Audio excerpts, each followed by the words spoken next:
Hey, hey, hey, ¿cómo estás? Espero que estés muy bien. Bueno, en esta sesión vamos a reforzar un poquito la definición formal del límite.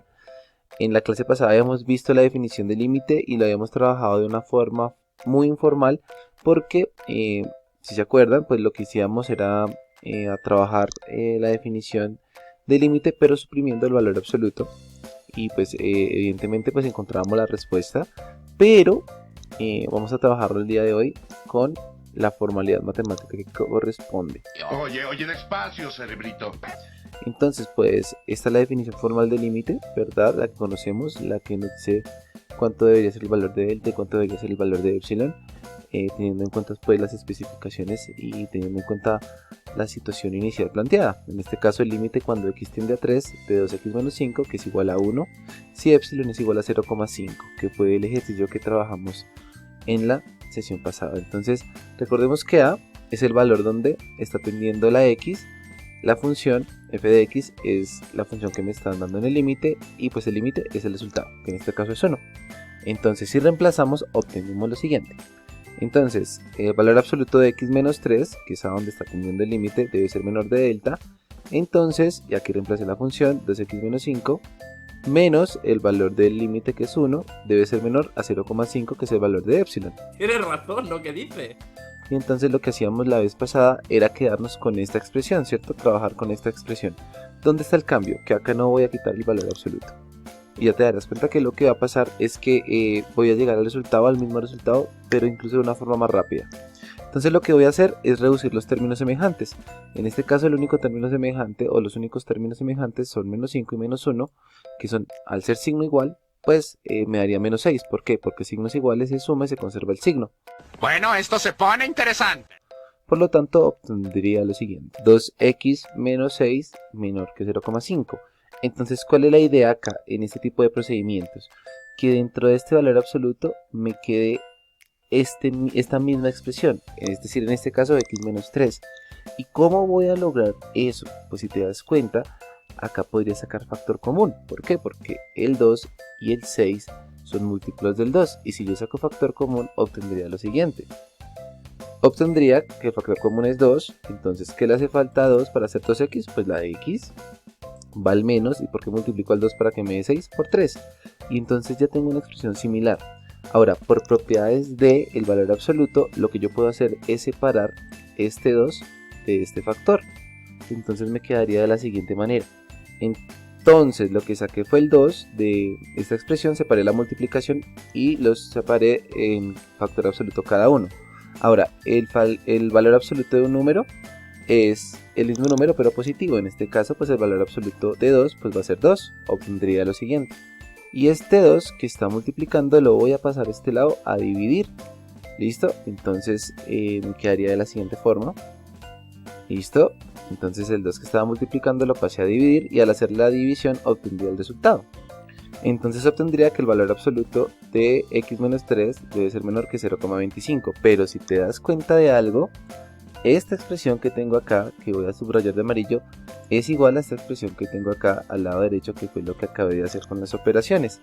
Y como son iguales, eso quiere decir que este delta necesariamente debería ser igual al resultado que tengo acá, que es 0,25. Y por lo tanto ya encontré el valor de delta. Por lo tanto, delta vale 0,25. Viste que llegamos al mismo resultado que con el proceso informal, donde pues, suprimíamos el hecho del valor absoluto. Pero si de pronto su profesor o su profesora es un poquito rígido, pues este procedimiento les va a servir. Y les va a servir incluso para cualquier tipo de función. Vamos a trabajar otro ejemplo, que era el que ustedes tenían que presentar para la tarea, o que tenías que presentar para la tarea, que era el siguiente. Entonces, si quieren pueden pausar el video y intentar hacerlo. En ese momento, Cell sintió el verdadero terror. O pues se fijan cómo lo resuelvo. Parto del mismo hecho. Entonces recuerda que la definición de límite es la misma. Entonces tendríamos lo siguiente. Entonces recordemos si el valor absoluto de x menos a donde está tendiendo x, que en este caso es 5, entonces x menos 5 debe ser menor que delta. Entonces la función, en este caso la función es x menos 1 sobre 4 menos el límite, que en este caso es 1, pues debe ser menor al valor que nos dieron de epsilon. ¿Listo? acá lo que voy a hacer es hacer la operación que tengo a este lado. Entonces, como acá tengo una fracción y acá tengo un número entero, voy a volver este número 1 una fracción y voy a realizar el procedimiento de la carita feliz. Obtendría lo siguiente. Entonces, lo que hice acá en este paso únicamente fue poner el 1 debajo del 1 para volverlo fracción. Y recuerda que el procedimiento de la carita feliz es multiplicar los denominadores. 4 por 1, 4. En este caso este numerador multiplica en diagonal este 1, por eso me quedaría x menos 1 por 1, me daría x menos 1, menos la multiplicación de 4 por 1 que me da 4.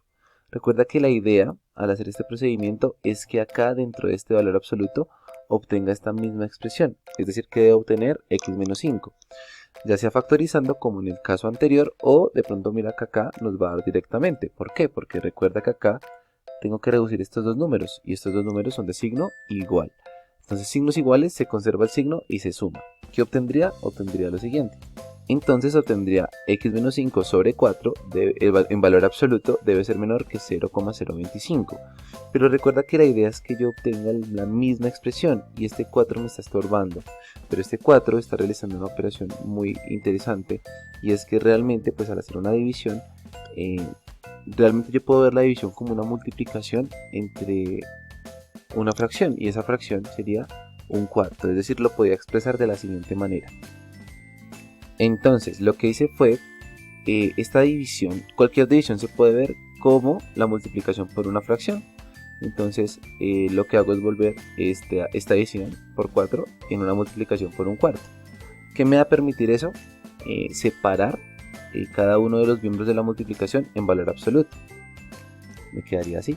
Listo, y acá al separarlo pues ya prácticamente estoy obteniendo la expresión que necesito, pero entonces recuerdan que el valor absoluto de un número pues va a ser el mismo número pero positivo. Entonces un cuarto, como esta expresión está en decimal, voy a transformar un cuarto en decimal. Un cuarto en decimal es 0,25, entonces me quedaría de la siguiente forma. Entonces tendría que el valor absoluto de 0,25, que es 0,25, por el valor absoluto de x menos 5 debe ser menor que 0,0025. Y acá lo que hago es despejar. Entonces este 0,25 que está multiplicando lo paso a dividir y me quedaría de la siguiente forma. Tendría que el valor absoluto de x menos 5 debe ser menor que esta división, y esta división me da como resultado 0,01. Y es acá donde, si te das cuenta, obtenemos la misma definición de izquierda que en derecha, y eso me permite concluir que el valor de delta es 0,01. El mismo resultado que habíamos obtenido de forma informal. Entonces, si la profesora de pronto molesta un segundo con la rigurosidad de las matemáticas, este método seguramente te va a servir mucho más. Cualquier duda, pues me la puedes dejar en la caja de comentarios o me puedes escribir directamente. ¿Listo? Que estés muy bien, hasta luego.